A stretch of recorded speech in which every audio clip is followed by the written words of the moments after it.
Osmania university నుండి ఒక ధృవతార మాదిరిగా ఆనాడు అప్పుడున్న ప్రభుత్వానికి వ్యతిరేకంగా పోరాటం చేసి మరి పోరాటంలో ముందుండి నడిచి తర్వాత క్రమక్రమంగా తెలంగాణ రాష్ట్రం వచ్చిన తర్వాత పెద్దలు కేసీఆర్ గారి ఆశీస్సులతో తెలంగాణ స్టేట్ మినరల్ డెవలప్మెంట్ కార్పొరేషన్కి చైర్మన్గా పనిచేసిన ఒక బాధ్యత కలిగిన సోదరుడు. స్వయంగా తాను కూడా ఒక న్యాయవాది, చదువుకున్న పిల్లోడు, పిహెచ్డీ చేసిన పిల్లోడు.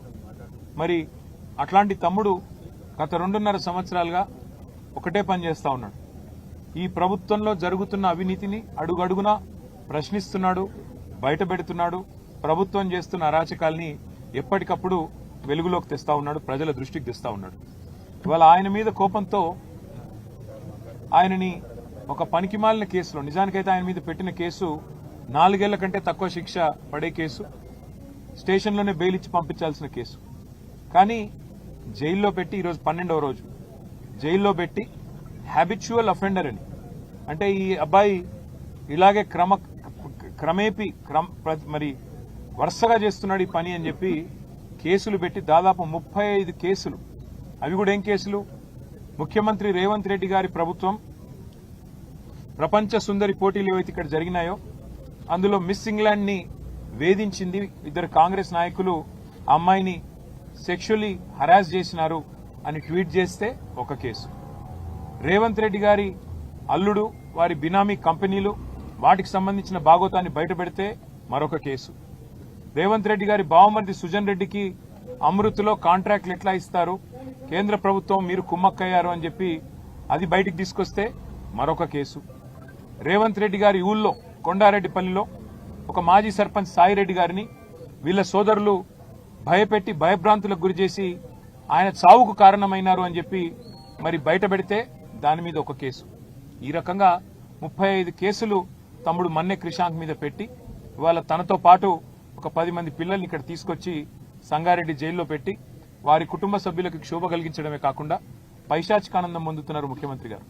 నేను ముఖ్యమంత్రి గారిని కోరుతా ఉన్నా, ఈ ప్రభుత్వాన్ని డిమాండ్ చేస్తా ఉన్నా, మీరు బీఆర్ఎస్ సోషల్ మీడియా మీద, బీఆర్ఎస్ నాయకత్వం మీద మీరు పెట్టే శ్రద్ధలో ఒక పైసా ఈ రాష్ట్రంలో శాంతి భద్రతల అదుపు మీద, రాష్ట్రంలో జరుగుతున్న అరాచకమైన నేరాల మీద కొద్దిగా దృష్టి పెట్టండి. నిన్న కరీంనగర్లో చూడండి, పట్టపగలు 11 గంటలకు, ఉదయం పగలు కూడా కాదు, ఉదయం 11 గంటలకి ఒక జ్యువెలరీ షాప్ మీద దాడి చేసి 4గురిని తుపాకీతో కాల్చేసి వాళ్ళందరూ హాస్పిటల్లో చావు బతుకుల్లో కొట్లాడుతూ ఉన్నారు. అట్లాంటి పరిస్థితులు ఇవాళ రాష్ట్రంలో ఉంటే మీకేమో ఇంతసేపు మీ మీద ఎవరు ట్వీట్ పెట్టారు, ఎవరు ఇన్స్టాగ్రామ్ లో పోస్ట్ పెట్టారు, దీనివల్ల రేవంత్ రెడ్డి గారికి పరువు ఏమవుతుంది? ఆయనకు అసలు పరువు ఉంటే కదా పోనీకే, ఆయనకు అసలు సిగ్గంటూ ఉంటే, లజ్జ అంటూ ఉంటే, ఇచ్చిన హామీలు నెరవేర్చకుండా తప్పించుకొని తిరుగుతున్న ముఖ్యమంత్రి గారు ఇంక గురించి ప్రజలేమనుకుంటున్నారో వినే ప్రయత్నం చేయండి. మా నాయకులను వేధించినంత మాత్రాన మాకు తాత్కాలికంగా కొంత ఇబ్బంది ఉంటుందేమో, కానీ భయపడేది లేదు, వెనక్కి తగ్గేది లేదు.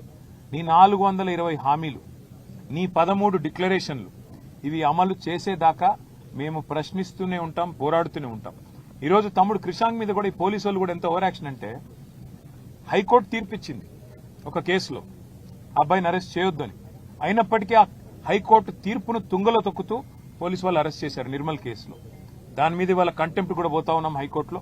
తప్పకుండా ఈ ప్రభుత్వానికి, ఈ రాష్ట్ర పోలీస్ యంత్రాంగానికి నేను చెప్పేది ఒకటే, పోలీస్ యంత్రాంగం కూడా ముఖ్యమంత్రి గారి ప్రైవేట్ ఆర్మీ లాగా పనిచేస్తా ఉంది. ఇవాళ మా ఇండ్ల మీదకి వచ్చి మా సీసీ కెమెరాలు హ్యాక్ చేయడం, మా ఫోన్లు ట్యాగ్ చేయడం, బెంగళూరుకి వెళ్లి ప్రత్యేకంగా 12 మంది హ్యాకర్లను తెచ్చి, మొన్న ఆర్ఎస్ ప్రవీణ్ కుమార్ గారు వివరంగా చెప్పారు అంత విషయం అంతా, హ్యాకర్లను తెచ్చి మా ముఖ్య నాయకుల ఫోన్లని హ్యాక్ చేయడం, అందులో ఏ రకంగా మరి ఏమేమి ఎవరెవరితో సంభాషిస్తున్నారో తెలుసుకునే ప్రయత్నం చేయడం, జర్నలిస్టులను కూడా ఇబ్బంది పెట్టడం, భయపెట్టడం, జైళ్లలో పెట్టడం, వారి ఫోన్లను కూడా ఇవాళ అబ్జర్వేషన్ లో పెట్టడం.